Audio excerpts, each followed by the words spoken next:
자기 주도적 신앙 여섯 번째 시간으로 교회를 세우는 성도가 되라라고 하는 제목으로 말씀드리겠습니다. 오늘 이 말씀을 통해서 교회가 무엇이냐, 그리고 교회에 있는 통일성과 다양성에 대해서 생각을 해볼 것이고, 그러면 그 안에서 나는 어떻게 행동해야 할까 하는 부분에 대해서 다루기를 원합니다. 첫 번째, 교회가 무엇일까요? 여러분 스스로 아마 정의를 가지고 계실 텐데, 교회가 무엇일까? 교회는 불완전합니다. 근데 이와 같이 불완전한 교회를 그리스도께서 값주고 사셨기에 소중하다. 그것이 교회일 것 같습니다. 세상 어딘가에 완전한 교회가 있다는 오래된 소문이 있습니다. 근데 완전한 교회의 주소를 아무도 모릅니다. 근데 설령 여러분들이 그 완전한 교회 주소를 찾아서 그 완전한 교회에 여러분이 등록을 했다고 치면 그 교회는 더 이상 완전하지 않을 겁니다.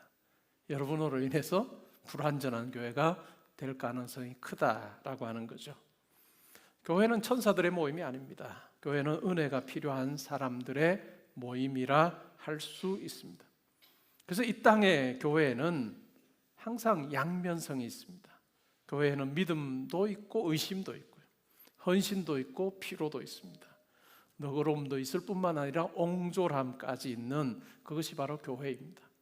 어떤 날에는 하나님 나라를 잘 보여주는 기관 같아요. 그리고 또 어떤 날에는 전적으로 사람들이 모여있는 그 같은 조직이구나 하는 생각이 들게 합니다. 그래서 교회는 실제로 사람들에게 상처를 주기도 하고 또 실망을 안겨주기도 합니다. 거룩을 말하면서도 거칠애가 있고요, 하나됨을 외치면서도 편을 가를 수가 있습니다. 진리를 붙든다고 하면서 사랑을 외면해 버릴 수도 있습니다. 교회의 역사를 보아도 이 두 가지가 공존하는 것 같아요. 교회의 역사를 보면 성인도 있고 믿음의 경주를 잘한 성인이나 순교자들도 있고요, 또 교회 역사를 보면 학문이나 예술의 발전에 큰 도움을 주었던 그런 공헌도 있습니다. 그리고 친절과 용기라고 하는 그 같은 덕목을 더욱더 증진시킨 것도 있죠. 근데 동시에 뭘까요? 교회 역사에는 폭력도 있고 배제도 있고 다툼도 있고 어리석음도 있는 것이 사실입니다. 이 모순을 우리가 외면하게 되면 이상주의가 됩니다. 그리고 이 모순에 집착하게 되면 냉소주의가 될 가능성이 큽니다. 그러면 우리가 왜 이와 같은 교회를 소중히 여겨야 할까요? 대답은 분명합니다. 교회의 가치는 구성원들의 흠없음에 달려있지 않습니다. 교회의 가치는 하나님께서 이 교회를 위해서 어떤 일을 행하셨는가라고 하는 것에 있습니다. 더 구체적으로 말하면 그리스도께서 교회를 위해서 무슨 일을 하셨느냐라고 하는 것입니다. 사도행전에서는 하나님께서 자기 피로 사신 교회다라고 그렇게 이야기합니다. 우리가 읽었던 이 에베소서 다른 구절에서는 그리스도께서 교회를 사랑하시고 교회를 위해서 자기를 내어주셨다라고 이야기합니다. 그러기에 교회의 가치는 모여있는 사람이 얼마나 훌륭한가라고 하는 것이 아니라 그리스도께서 교회를 위해서 무슨 일을 하셨느냐라고 하는 것에 달려있다라고 하는 것입니다.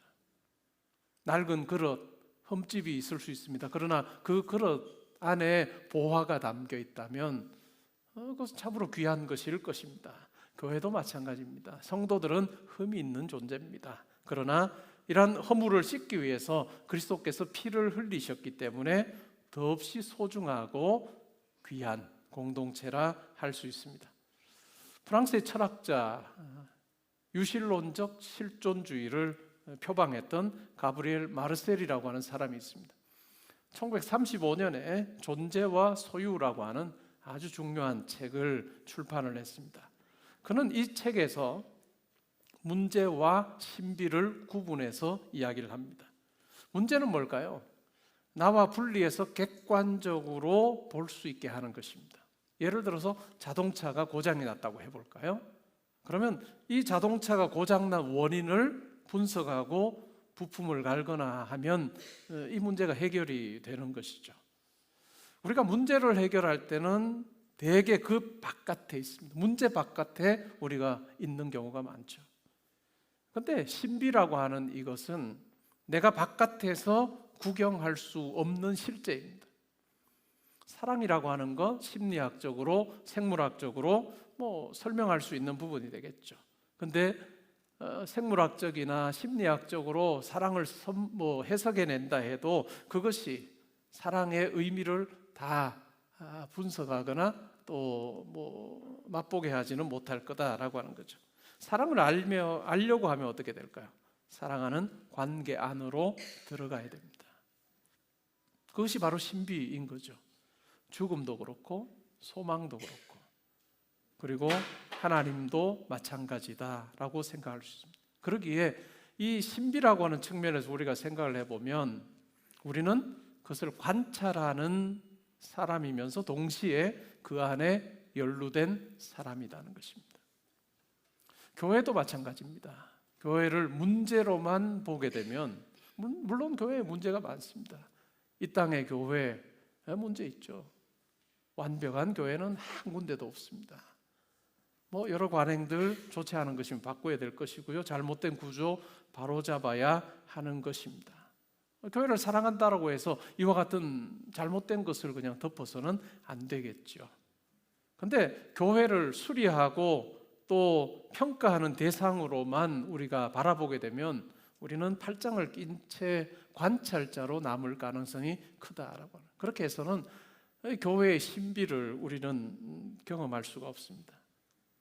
교회의 신비라고 하는 것은 밖에서 흠만 찾는 사람에게 주어지는 것이 아니라 안으로 들어와서 함께 울기도 하고 고치기도 하고 용서하기도 하고 다시 시작하려는 사람에게 열리는 것이 바로 신비라 할 수 있습니다. 교회를 사랑한다라고 하는 것은 교회가 완벽하다라고 우리가 우기는 것이 아니에요. 오히려 그리스도께서 이 교회를 위해서, 자기의 몸된 교회를 위해서 얼마나 큰 희생을 치렀는지를 우리가 항상 기억하는 것이고, 그리고 우리의 흠 많음에도 불구하고 여전히 그리스도께서는 이 교회를 향한 사랑을 놓지 않고 계신다라고 하는 그 사실을 깨닫는 것입니다. 이 세상의 모든 교회의 문 앞에는 보이지 않는 안내판 하나가 걸려 있다고 우리가 생각하는 게 좋습니다. 그 내용이 뭘까요? 공사 중입니다. 하나님께서 아직 끝내지 않으셨습니다. 저와 여러분 다 공사 중이에요. 여러분 바로 옆에 있는 성도도 공사 중인 거죠. 하나님께서 나를 얼마나 오래 참으셨는가 하는 것을 우리가 기억할 때 우리가 교회 안에서 마땅히 어떻게 행해야 될까, 나와 더불어 함께 신앙생활하는 성도들을 어떻게 대해야 할까라고 하는 것이 아주 분명해진다라고 하는 것입니다. 두 번째는 교회 안에 통일성과 다양성이 있습니다. 통일성의 근원은 예수 그리스도시고 다양성은 바로 그 예수 그리스도를 머리로 하고 있는 몸의 지체인 우리로 인해서 다양성이 존재하는 거죠. 그럼 어떻게 해야 될까요? 우리 각자의 다름을 지우지 말아야 됩니다.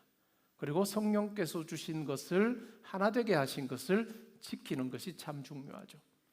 에베소서 4장에서는 하나라고 하는 단어가 아주 자주 나와요. 한 몸, 한 성령, 한 소망, 한 주님, 한 믿음, 한 세례, 한 하나님 아버지에 대한 이야기를 합니다. 그러니까 교회의 하나됨이라고 하는 것은 취향이 비슷한 사람들이 서로를 선택해서 서로를 그냥 지체로 선택을 해서 우리가 가지게 되는 친밀함이 아니라는 겁니다. 하나님께서 서로 멀리 있던 사람들을 그리스도 안으로 부르시고 한 성령을 주심으로 우리 가운데 하나 되게 하셨다라고 하는 것입니다. 오늘날 우리 개포동교회만 놓고 봐도 하나됨이라고 하는 부분을 생각을 해보면 개포동 지역에 사는 분들이 훨씬 더 많습니다. 개포동 아닌 곳에 사시는 성도님들도 계시고요. 그래서 우리가 교회 안에 하나됨이라고 하는 것 생각하면 이 정도로 우리가 생각하기 쉬운데, 바울이 이야기하는 교회의 하나됨이라고 하는 것은 이것보다도 훨씬 더한 것이었습니다. 바울은 예수 그리스도의 십자가 복음을 선포함으로 특별히 이방인들에게 율법으로부터 자유로운 복음을 선포했습니다. 그래서 이방인들이 예수를 믿게 된 거예요.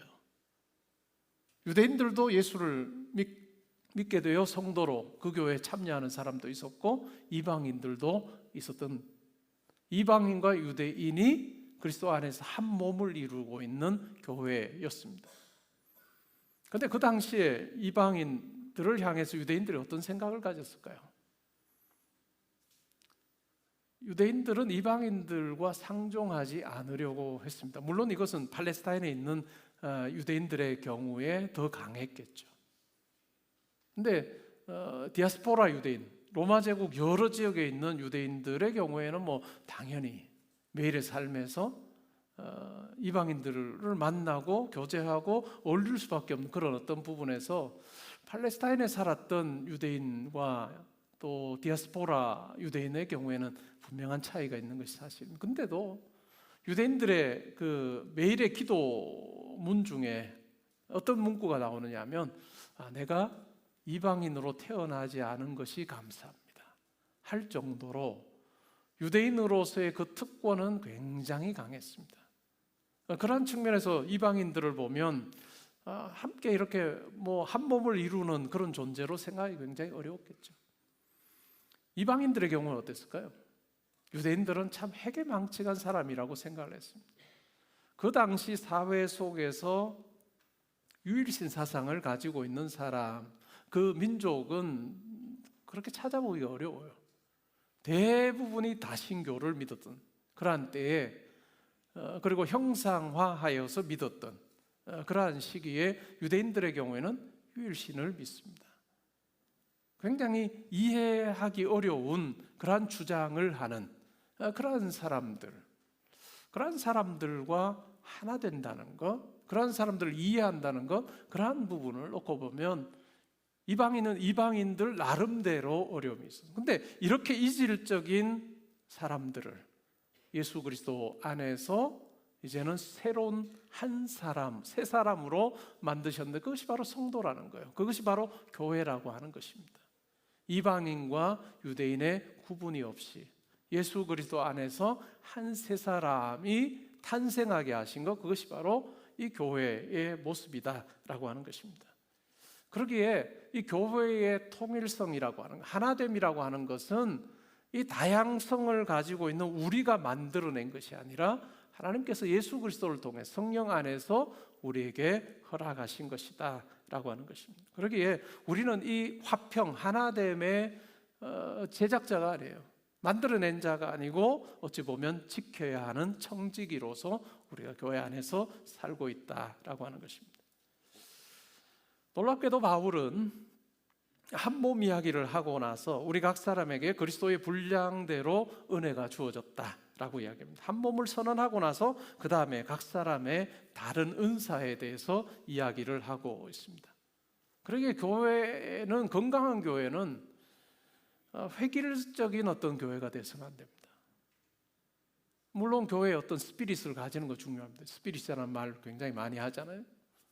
그런데 교회의 스피릿을 가지는 것 중요할지 몰라도 그 스피릿마저도 획일적이 되어서는 안 됩니다. 다양함이, 우리 각 사람의 다양성이 어찌 보면 하나의 어떤 것으로 인해서 말살되거나 아니면 말도 못하는 위축되게 하는 그와 같은 방향으로 나타나서는 안 된다라고 하는 것입니다. 다양함과 또한 각자의 어떤 그런 어떤 성령께서 주신 그 은사를 잘 활용하는 것, 그것이 참 중요하다는 것입니다. 여러분, 교회를 한번 보십시오. 교회 같은 이런 특별한 모임이 있을까요? 여러분 아마 여러 모임을 하실 텐데, 동문 모임도 하실 거고, 아니면 고향 모임도 하실 것이고, 다양한 모임을 하실 것입니다. 그런데 교회만큼 이렇게 그 모임 구성원 자체가 다양한 모임이 있을까? 없을 거예요. 일단 기본적으로 나이가 다 다릅니다. 나이가 다르죠. 또 학벌도 다 다르죠. 그 다음에 고향도 다를 수 있죠. 그리고 하는 일도 참 다른, 정말 다양한 이러한 사람들이 모여서 교회를 사실은 갖고 가고 있습니다. 그런데 그 안에 이 다양함을 다 덮고도 남을 수 있는 그리스도의 은혜, 그리스도의 그 사랑이 있기 때문에 유지되는 것이 바로 교회라고 하는 것입니다. 그러니까 그리스도 안에서 우리가 평화를 누리는 것입니다. 우리가 뭔가 잘해서 누리는 것이 아니라 교회의 평화는 그리스도 안에서 우리에게 주어진 것을 누리는 것이고, 그리스도 안의 평화라고 하는 것은 상대방을 나처럼 만드는 게 아니에요. 상대방을 나처럼 만드는 것이 아니고 우리 각자의 어떤 다름이라고 하는 것이 우리 교회를 더욱더 풍성하게 하도록 하는 것이 되는 것, 그것이 참 중요하다라고 하는 것입니다. 그래서 다양함이 존중되면서도 그리스도 안에서의 어떤 그리스도 중심의 통일성이 아주 분명한 이 밸런스를 가지는 교회, 그것이 제가 볼 때는 성경이 말하는 교회고 또 우리가 추구해 가야 되는 교회라 할 수 있습니다. 에베소서 4장에서는 두 종류의 하나됨에 대해서 이야기하는 3절의 하나됨은 성령께서 이미 우리에게 주신 선물로서 하나됨을 이야기합니다. 그리고 13절에 보면 믿는 것과 아는 일에 하나가 됨이라고 하는 것은 우리가 계속 자라며 도달해야 되는 목표로서 제시되고 있습니다. 우리는 이미 하나이면서 더 하나 되어야 되는, 그것이 어찌 보면 교회의 현실적인 모습이라 할 수 있겠죠. 그래서 교회의 하나됨을 지키면서 더 깊은 이해와 신뢰와 사랑으로 하나됨을 더욱더 풍성하게 하는 것, 그것이 바로 교회 그리고 우리의 어떤 사명이라 할 수 있습니다. 그러면 이것을 유지하는 방법은 뭘까요? 세 번째로 보면 그리스도께서 서로 다른 은사를 주셔서 우리를 한 몸으로 세우고 계십니다. 우리 각자에게 다른 은사를 허락하여 주셨다. 그러니까 직분이라고 하는 것은 그냥 다른 사람들 앞에서 나를 드러내는 것이 아니라 몸을 살리기 위한 선물이다 라고 하는 것입니다. 신약 성경에서 성령의 여러 은사들에 대한 이야기도 하는데 그 은사를 잘 활용을 해서 내가 그냥 잘 먹고 잘 살고 다른 사람들에게 내가 이와 같은 은사를 가지고 있다는 것을 그냥 보여주는 그러한 것이 아니라 은사의 사용은, 은사를 활용하는 목적은 항상 교회를 세우고 성도에게 유익이 되는 쪽으로 나아가게 해야 된다라고 하는 것입니다. 교회라고 하는 배에는 승객은 없고 모두가 선원이다 라고 하는 말이 있습니다. 이 말이 모든 사람이 다 선장이 되어야 된다는 말은 아니고 방향을 분별하고 또 제시하는 그런 어떤 지도력이 필요한가 하면 각자의 자리에서 지금 배를 놓고 보면 항해할 때 돛줄 올리고 밧줄을 당기고 다친 사람들을 돌보는 이러한 어떤 수고들이 어우러질 때 비로소 그 배가 참으로 옳은 곳으로 나아갈 수 있다라고 하는 이야기입니다. 목회자 혼자 말씀도 전하고 문도 열어주고 아픈 이도 돌아보고 다음 세대도 가르치고 전도도 하고 이 모든 것을 해야 된다면 그것은 헌신적인 목회자라고 하기보다는 축구로 치면 어떨까요? 공격수도 하고 골키퍼도 하고 응원단장도 하는 이와 같은 일들을 다 하는 것이죠. 물론 개척교회 같이 성도수가 많지 않은 경우에는 목회자들이 이와 같은 일들을 많이 하는 경우가 있습니다. 그런데 탈진하기 쉽습니다. 그뿐만 아니죠. 혼자서 하게 되면 어떻게 될까요? 다른 지체가 자랄 기회를 주지 않는 것입니다. 그러니까 어떤 교회가 좋은 교회냐? 목회자는 자기 할 일 하고 우리 성도님들은 또 자기 할 일 하는, 그래서 이 조화가 아름답게 잘 이루어지는, 그래서 각자의 어떤 역할들을 존중하며 잘하는 그것이 참 중요하다라고 저는 그렇게 생각을 합니다. 그래서 성령 하나님께서 여러분들에게 주신 은사, 그것이 뭘까 한번 생각해 보는 것이 중요하겠죠. 공동체의 결핍을 채우라고 내게 맡기시는 그와 같은 은혜로운 책임이 뭘까 하는 부분들을 고민해 볼 필요가 있습니다. 내가 이 땅의 교회, 내가 섬기고 예배드리고 출석하는 이 교회에 하나님께서 내게 주신 은사를 가지고 내가 감당할 수 있는 부분이 뭘까 하는 부분을 고민하는 것이 중요합니다. 우리 개포동교회는 지금 보면 새로운 성도들이 참 많으십니다. 지난 한 5년 사이에 오신 성도님들이 참 많으세요. 근데 오랫동안 교회에 섬기시고 또 교회를 지키셨던 오랫동안 개포동교회를 다니셨던 성도님들도 있고 또 최근 몇 년 사이에 오신 새 가족도 있습니다. 근데 제가 참 감사한 것은 이런 어떤 그 두 그룹 사이에 굉장히 아름다운 조화가 있다. 이것이 참 감사할 일인 것 같아요. 많은 경우에는 교회 오래 다니셨던 분들이 이건 내 교회인데 뭐 새로운 사람이 어떻게 발들여 이 일 못하지 이렇게 텃세가 있는데 우리 교회는 그와 같은 텃세는 없는 그런 교회라 할 수 있습니다. 제가 2008년에 이제 담임 목사가 됐습니다. 제가 담임 목사가 될 때 우리 교회가 한 80몇 년 됐죠. 지금 뭐 103년 됐으니까 설립된 지 80몇 년 된 교회에 제가 41살에 담임 목사가 됐습니다. 42살 되기 바로 전에.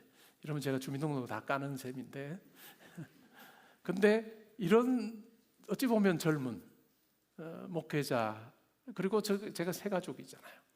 이런 새 가족을 오랫동안 내 교회라고 생각하고 섬기셨던 성도님들이 저를 참 환대하셨고 정말 따뜻하게 대해 주셨고 제가 마음껏 목회할 수 있도록 옆에서 많이 도와주셨다.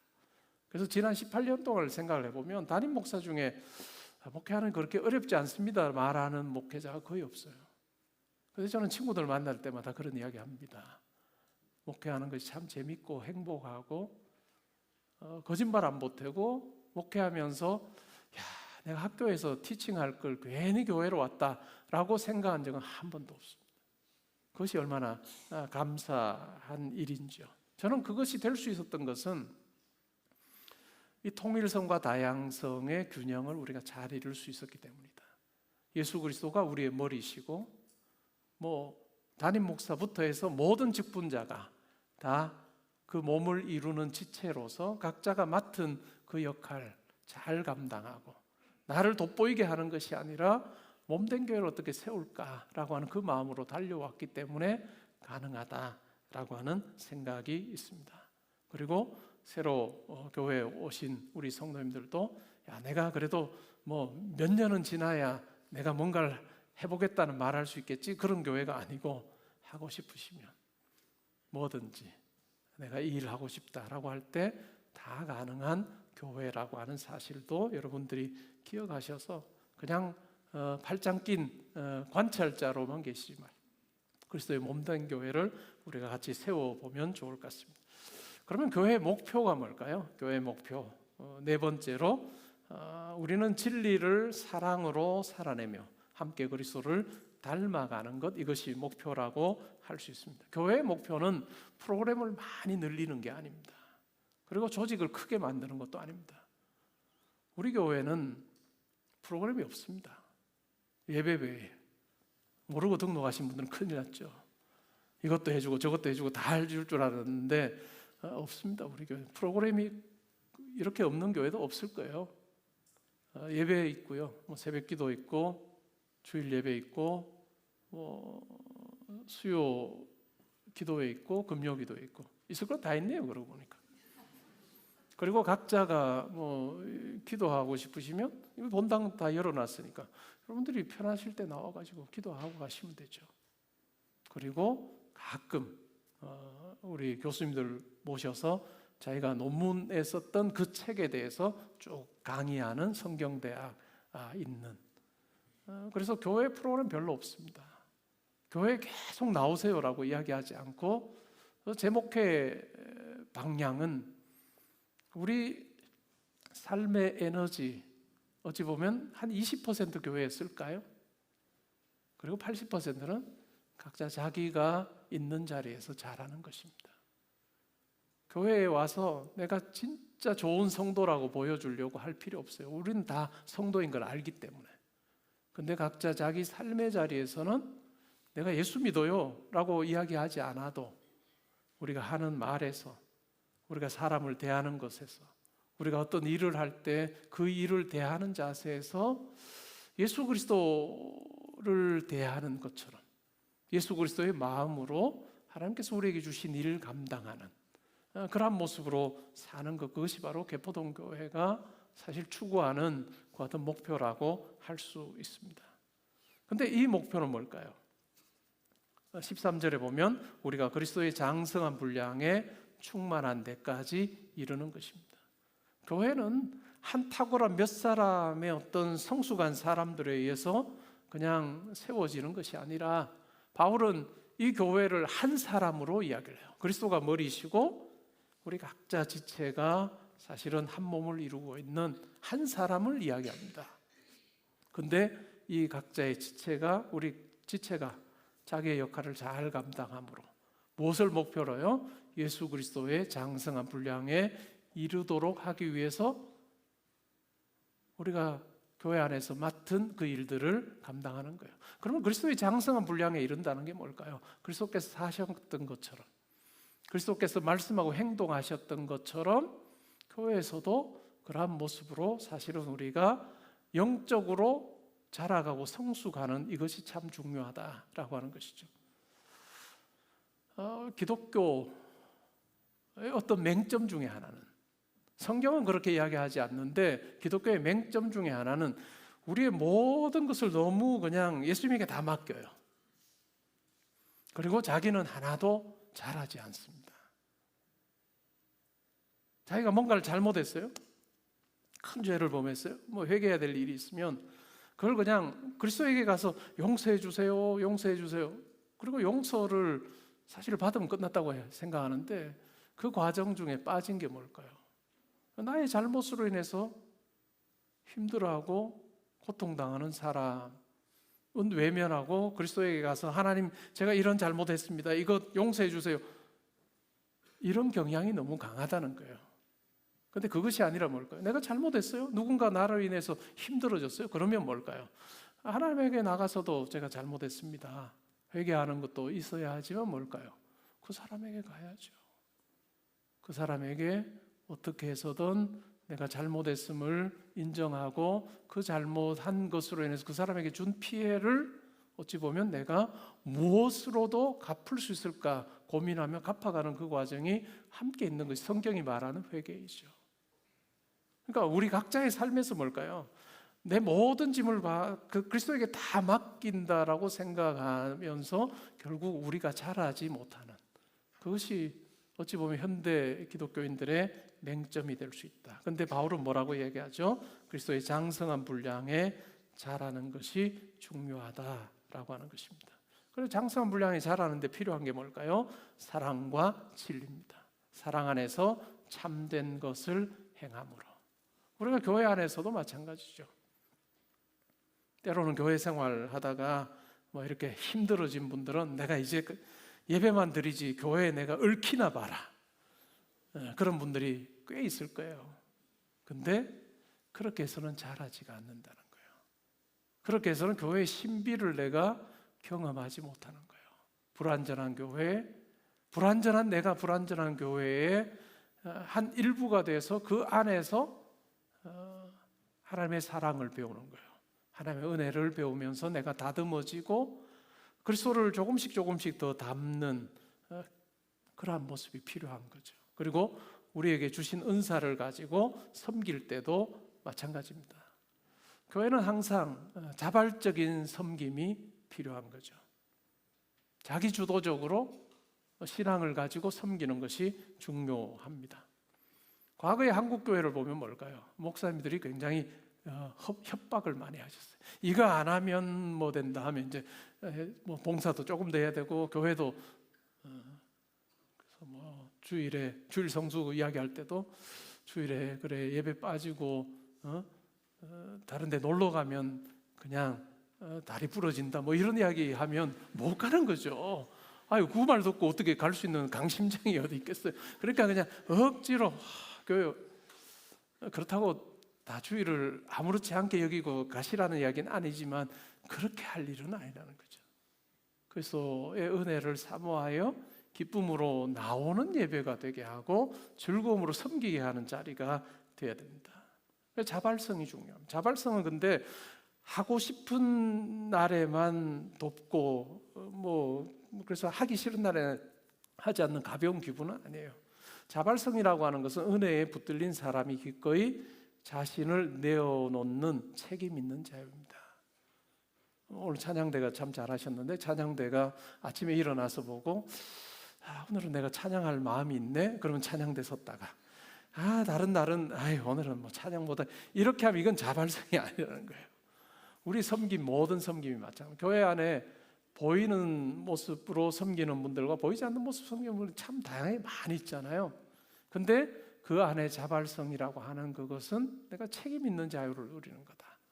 그리스도께서 나에게 베푸르신 그 은혜를 기억하며 내 자리에서 기쁨으로 감당하는 거다 하는 것을 우리가 생각할 필요가 있습니다. 그리고 마지막으로, 그러면 나는 어떻게 할 거냐는 거죠. 오늘 우리의 작은 순종이 교회의 다음 모습을 만들어갑니다. 여러분의 작은 순종이 우리 교회의 다음 모습을 만든다라고 하는 것입니다. 교회의 필요와 나의 은사가 만나는 그 작은 자리가 뭔지를 한번 생각해 보십시오. 그리고 그것을 여러분들이 하나님 앞에서 감당해 보겠다라고 하는 생각해 보시면 좋을 것 같습니다. 여러분들이 이제 마칠 때 됐어요. 여러분들이 신앙생활 하시면서 너무 교회 목회자에게도 그렇고 여러분과 함께 사랑방하는 그 사람들에게도 너무 의존하시면 안 됩니다. 왜냐하면 우리는 항상 연약한 존재들이기 때문에 자기의 모습을 다 드러내게 되면 떠날 겁니다. 왜? 자기 민낯을 다 보여주고 나서 그것 아는 사람하고 어떻게 같이 살아요? 어떻게 같이 신앙생활해요? 그러니까 결국은 문제가 해결이 되면 떠날 수밖에 없어요. 그래서 저는 그런 이야기 많이 합니다. 정말 친해서 절친이다라고 하는 분을 제가 교회에서 간혹 보면 얼마 지나면 깨질 텐데 저 관계가. 근데 거의 깨집니다. 왜요? 불완전한 나가 마치 상대방을 완전한 것처럼 생각하고 지내다가 하나에 딱 실망하면 깨질 수밖에 없어요.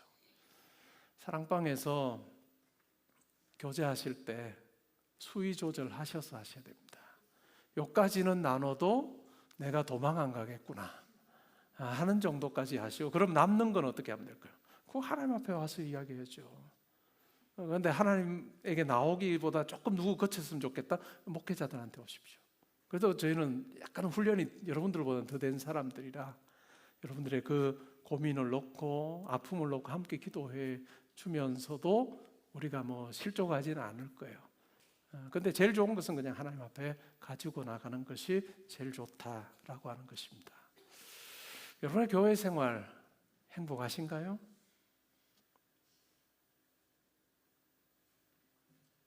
내가 받은 은사, 그 은사로 누구의 눈물을 닦아주고 다른 이의 은사가 내 부족함을 잘 채워주고, 그렇게 함께 수고한 사람들, 그 수고를 통해서 더불어 회복도 받고 회복도 주는 이러한 것을 경험하는 함께라고 하는 이 기쁨이 어찌 보면 교회에 하나님께서 허락하신 부분인 것 같아요.